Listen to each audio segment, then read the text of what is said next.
মুম্বাই রোডে ভয়াবহ পথ দুর্ঘটনা, এক সাইকেল আরোহীর মর্মান্তিক মৃত্যু আর তাকে কেন্দ্র করেই মঙ্গলবার বিকেল 4টা থেকে পথ অবরোধ এলাকাবাসীদের। আটকে গেছে শত শত অন্যান্য যানবাহনের সাথে ঘাটালে ফেরা বহু যাত্রী বোঝাই বাস। পথ অবরোধ মুম্বাই রোডের বাগনানে। এ বিষয়ে আমরা কথা বলি বাস ওনার্স অ্যাসোসিয়েশনের তরফে প্রভাত পানের সাথে। তিনি কি বলছেন তাও জানাবো। পাশাপাশি এই ভিডিওতে রয়েছে ওখানকার যাত্রীদের বক্তব্য। সরাসরি রয়েছেন দাসপুরের স্বরূপ দোলই।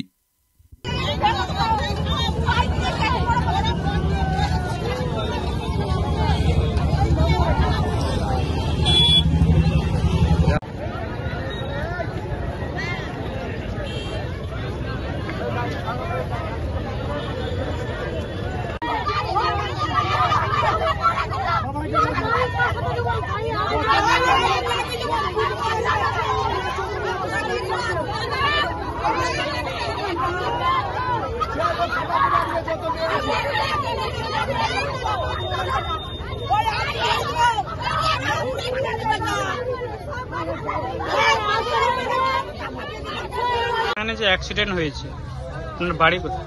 আমার বাড়ি দাসপুর। দাসপুরে কতক্ষণ আটকে রয়েছেন এখানে? 1.5 ঘন্টা। 1.5 ঘন্টা? হ্যাঁ। কোন জায়গায় অ্যাক্সিডেন্ট? এটা বাগনা।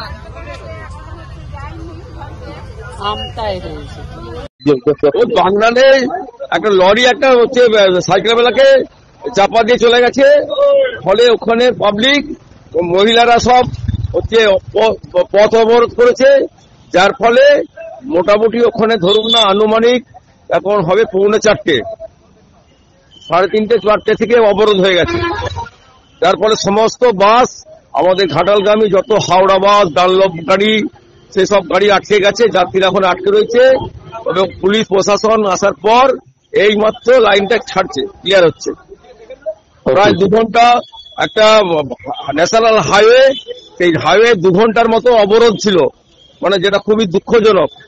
একটা ছোটখাটো রাস্তা, রাজ্য সড়ক হয় আলাদা কথা, ন্যাশনাল হাইওয়ে মানে একটা গুরুত্বপূর্ণ রাস্তা। সেই রাস্তায় প্রশাসন, পুলিশ প্রশাসন রাস্তাটা ক্লিয়ার করতে 2 ঘন্টা সময় নিল, খুবই দুঃখজনক।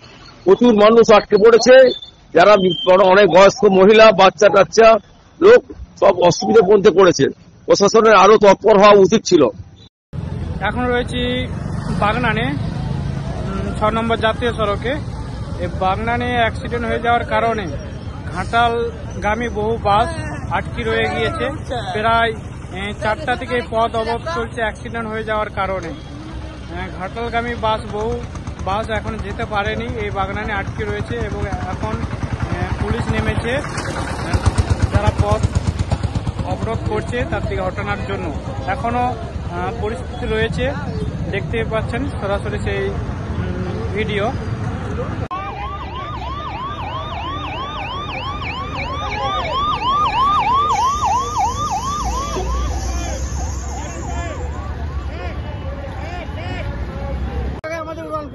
তিনটে আমাদের ওটাও আছে, আমাদের ফ্লাইওভারই আমাদের আগে করতে হবে। যেভাবে মানুষ অশোক পায়রা নিজে কথা বলেছিলেন, একটাই ওনার উপর টেনে দেবে, মানুষ রাস্তায় অ্যাক্সিডেন্টে মারা যাচ্ছে না, চোখে না দেখলে আপনি বিশ্বাস করবেন না। ট্রাফিকের যা সিগন্যালের যা প্রবলেম, একদিকে দিলে একদিকে ছেড়ে দিচ্ছে। আচ্ছা, আমার নাম শেখ রাজু। আচ্ছা, কিছু বলবে?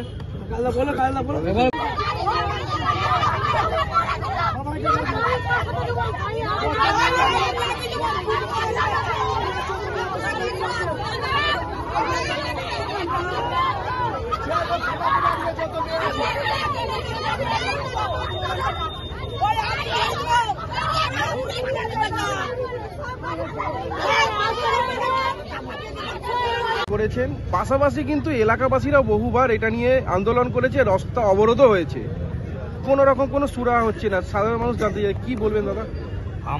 আমরা এই এনএইচআই হায়ার অথরিটির কাছে এই বার্তা দিতে চাই যে ওনাদের হায়ার অথরিটি এখানে আসুক, প্রকাশ্যে সবার সামনে মাইক ধরে বলুক যে কেন ব্রিজটা আটকে আছে, কিসের জন্য, কোন কারণে আটকে আছে। আমরা সাধারণ মানুষ হিসাবে এটাই জানতে চাই যে এই এলাকার অন্তত 30-40 জন মানুষ এই স্পটে মারা গেছে। আমরা আর কত না আশপাশে অঞ্চল এখানকার মানুষের প্রশ্ন একটাই, যে এনএচআই এই রোড তৈরি করেছে, সেই এনএচআই এর হায়ার অথরিটি আমাদের সামনে এসে প্রকাশ্যে মঞ্চ করে মাইক ধরে বলুক যে আমরা এতদিনের মধ্যে এই ব্রিজ তৈরি করব, এই কারণের জন্য ব্রিজ আটকে আছে। আর আমাদের বিধায়ক সাহেব এটা নিয়ে বহু লড়াই করেছে, কিন্তু আমি এর আগেও বলেছি বিধায়ক সাহেবও ফেল হয়ে গেছে। বহু লড়াই করেছে এখানকার সমস্ত মানুষের সাথে নিয়ে বিধায়ক সাহেবও লড়াই করেছে। এখন কি আপনারা অবরোধ করছেন? আমরা অবরোধ চালিয়ে যাব, এই অবরোধ চলবে, এই অবরোধ চলবে। এই যে এটার সলিউশন করছে ততক্ষণ আমরা অবরোধ করছি। আপনার নাম? আর এরপর আমাদের সিদ্ধান্ত আছে, আমরা এটা কোর্টে ফাইল করব। অবশ্যই আমরা আগামীকালই কোর্টে ফাইল করবো এনএচআই এর বিরুদ্ধে। আপনার নাম? আমার নাম কাজল হোক।